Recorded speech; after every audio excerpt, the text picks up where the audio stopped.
जय हो चिल्ड्रन, सबको शुभ दिन। हिंदी कक्षा में आप सबको स्वागत है।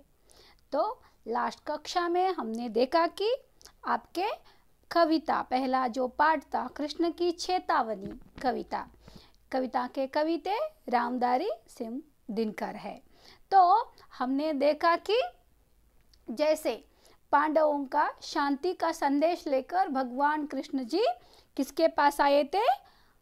कौरवों के राजा दुर्योधन के पास आए थे, यानी हस्तिनापुर आए थे। तो कितने बार उसने चेतावनी देता है, भगवान कृष्ण जी दुर्योधन को चेतावनी देता है, ये ऐसा मत करो, उसके साथ न्याय करो। तुम्हें न्याय नहीं देना है तो यानी आधा राज नहीं देना है तो केवल 5 ग्राम तो दे दो, लेकिन वो नहीं मानता। कौन नहीं मानता? राजा दुर्योधन नहीं मानता। इतना समझाने के बाद भी वो अपने विवेक खो बैठता है, तो वो किसी के बात नहीं मानते।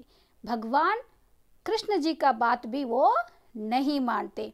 तो भगवान कुपित होकर यानी क्रोधित होकर बोलते हैं, मुझे तुम भानने आए हो। तो देखिए दुर्योधन उसका बात तो नहीं माना, वो छोड़िए, लेकिन भगवान को ही बांधने चला उसने जंजीरों से। तो वो कुपित होकर भगवान कृष्ण जी क्रोधित होकर बोलते हैं, तुम मुझे बांधने आए हो, आजा बांधो मुझे।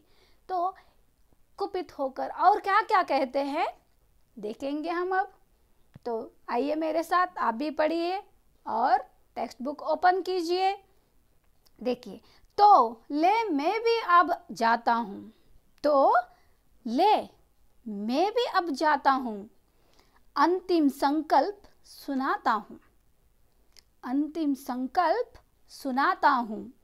याचना नहीं अब रण होगा, याचना नहीं अब रण होगा, जीवन जय या कि मरण होगा, जीवन जय या कि मरण होगा। भाई पर भाई टूटेंगे, भाई पर भाई टूटेंगे, सौभाग्य मनुष्य के टूटेंगे, सौभाग्य मनुष्य के टूटेंगे। तो देखिए भगवान कृष्णा जी क्या कहते हैं, दुर्योधन को कैसे चेतावनी देते हैं। तो ले मैं भी अब जाता हूं। तो देखिए क्यों? क्योंकि इतना समझाने के बाद तुम अपने विवेक खो बैठे हो, मूर्ख होकर बात कर रहे हो और मुझे बांधने चले आए हो। तो ले लो, मैं भी अब जाता हूँ, अंतिम संकल्प सुनाता हूँ। जाने से पहले हमने जो संकल्प किए हैं, क्योंकि हम यहाँ पे क्यों आए थे? शांति का संदेश लेकर आए थे, लेकिन आपने नहीं माने। तो अब सुनो हमारा अंतिम संकल्प, हमने जो निर्णय लिए हैं। संकल्प यानी क्या है? निर्णय। हमारा निर्णय सुनो तुम। देखिए दृढ़ निश्चय क्या है? संकल्प यानी दृढ़ निश्चय। हमने अभी निश्चय किए हैं, निर्णय लिए हैं। क्या निर्णय लिए? अंतिम निर्णय है, सुनाता हूं मैं। याचना नहीं अब रण होगा।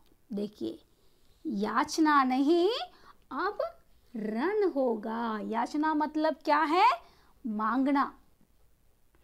हमने अब तक आपसे मांग रहे थे, न्याय मांग रहे थे, लेकिन अब याचना नहीं है, मांगना खत्म हो गया। अब क्या होगा? रण होगा। रण यानी क्या है? युद्ध। अब युद्ध होगा। किसके बीच युद्ध होने वाला है अभी? देखिए कौरव और पांडवों के बीच में युद्ध होने वाले हैं। कौरव और पांडव ये क्या सूचित करते हैं? पांडव यानी न्याय सूचित करते हैं और कौरव यानी अन्याय, धर्म और अधर्म। पांडव यानी धर्म और कौरव यानी अधर्म सूचित कर रहे हैं ना बच्चों। तो देखिए अब बोल रहे हैं कृष्णा जी, याचना नहीं, अब क्या होगा? रण होगा, यानी युद्ध होगा। तो देखिए जीवन जय या कि मरण होगा। जीवन, ये जो जीवन का जय होगा, नहीं तो मरण होगा। बाई पर बाई टूटेंगे। क्यों ऐसे कर रहे भगवान जी, ऐसे क्यों कर रहे? क्योंकि कौरव और पांडव जो है वो कौन है? भाई भाई है ना। तो अब क्या होगा? युद्ध हो रहा है तो बाई पर बाई ही टूटेंगे। देखिए, बाई बाई को ही मारेंगे। सौभाग्य मनुष्य के टूटेंगे। तो देखिए, भाई भाई ही झगड़ा करेंगे तो क्या होता है? समाज का विनाश होता है। तो सौभाग्य किसका टूटेंगे? मनुष्य का ही टूटेंगे। क्यों? क्योंकि इतना समझाने के बाद भी आप नहीं मान रहे हैं तो अब क्या होगा? भाई भाई के बीच में प्यार नहीं, युद्ध होगा। लेकिन भाई भाई के बीच में क्या होना चाहिए बच्चों? वेरी गुड, भाई भाई बीच में हमेशा प्यार होना चाहिए, एक साथ रहने का, और आपस में प्यार होना चाहिए, एकता होना चाहिए। लेकिन यहाँ पे क्या हो रहा है? दुर्योधन क्या कर रहा है? पांडवों के साथ नहीं दे रहा है। तो इसका मतलब क्या होगा? अभी मांगना नहीं होगा, अभी न्याय। अब क्या होगा? युद्ध होगा। जीवन जीना या जीवन का जय होगा, नहीं तो जीवन का मरण होगा। सौभाग्य किसका टूटेगा? मनुष्य का टूटेगा। तो बच्चों, इसलिए हमेशा सत्य न्याय धर्म के साथ देना चाहिए। ऐसे बाई बाई पर ही टूटेंगे तो कभी भी मनुष्य का जीवन खुशी से नहीं भरेगा। तो आपस में युद्ध होगा।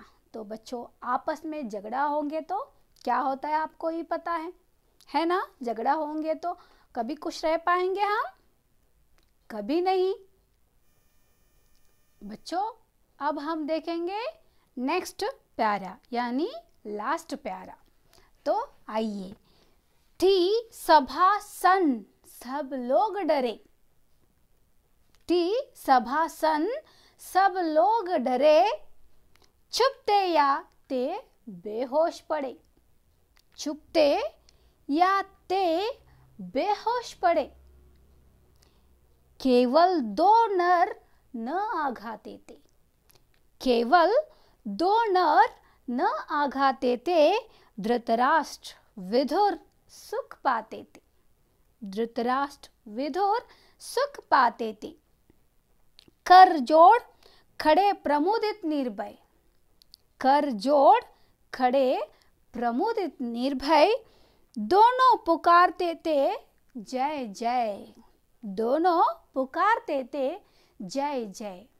तो देखिए, जब कृष्ण जी ने चेतावनी दिया दुर्योधन को, यानी युवराज दुर्योधन को, हस्तिनापुर के युवराज दुर्योधन को, जब भगवान कृष्णा जी ने चेतावनी दिए कि अब क्या होगा? अब याचना नहीं, यानी मांगना नहीं, रण होगा। तो उस वक्त सभा में कोलाहल हो गया, यानी वातावरण ही चेंज हो गया। देखिए, क्यों? क्योंकि खुद भगवान क्रोध में है, गुस्से में है। तो भगवान ही गुस्से में है तो कोलाहल हो ही जाता है।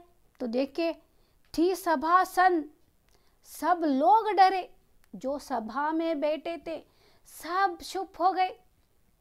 क्षण में वातावरण ही, सभा का वातावरण जो था वो चेंज हो गया। सभा में बैठे सब लोग चुप हो गए। अचानक सब लोग डर गए। क्यों? क्योंकि वो जो चेतावनी ही ऐसा था। क्या होने वाला है अभी? बाई बाई पर टूटेंगे, जीवन जय या मरण होगा। ऐसे बात करके, ऐसे बात सुनते ही सब लोग डरने लगे और सभा चुप हो गई। सन यानी स्तब्ध हो गए।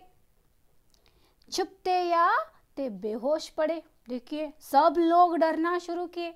सब लोग अभी सभा में डर रही है भगवान कृष्ण जी का चेतावनी सुनकर। छुपते, कुछ लोग छुपते, कुछ लोग बेहोश पड़े, कुछ भी वहां पे कुछ भी होना शुरू किया, यानी कोलाहल मचाना शुरू किया। केवल 2 नर न अघाते थे। तो देखिए सभा में जो रहे सब लोग डरने लगे, बेहोश होने लगे और सब चुप से बहुत डरने लगे, बेहोश होने लगे। लेकिन 2 नर, नर यानी क्या है? मनुष्य, जो 2 मनुष्य थे वो न आघाते थे। उसको कुछ आश्चर्य नहीं हुआ, उसको आघात नहीं हुआ, उसको डर नहीं लगे। क्यों?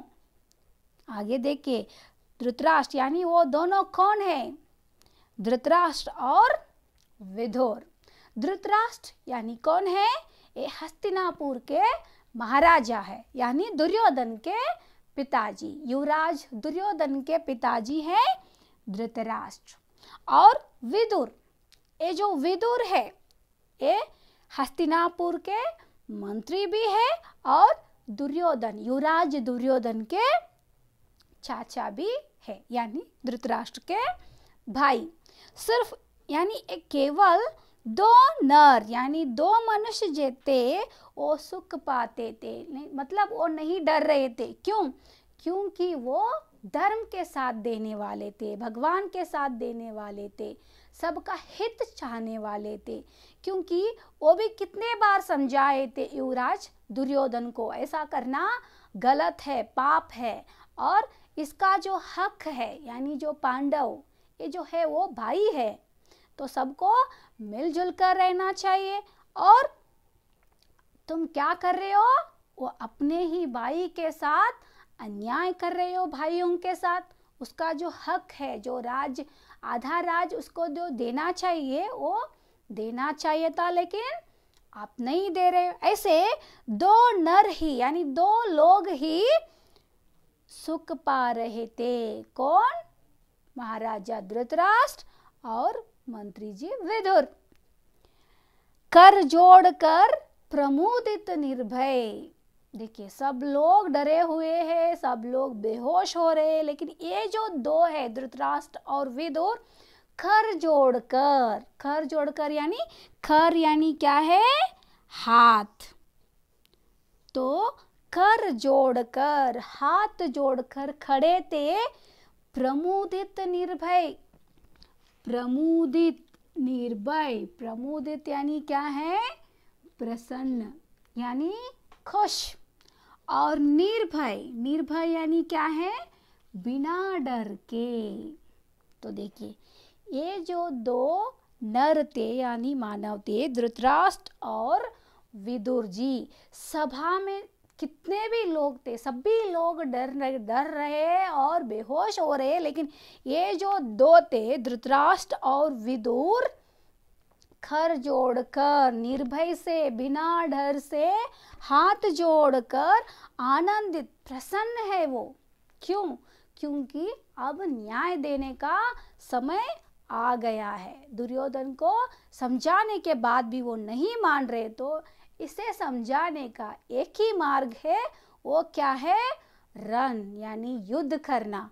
तो यही जो 2 लोग थे निर्भय होकर, प्रसन्न से हाथ जोड़कर खड़े होकर भगवान जी की चेतावनी सुन रहे थे।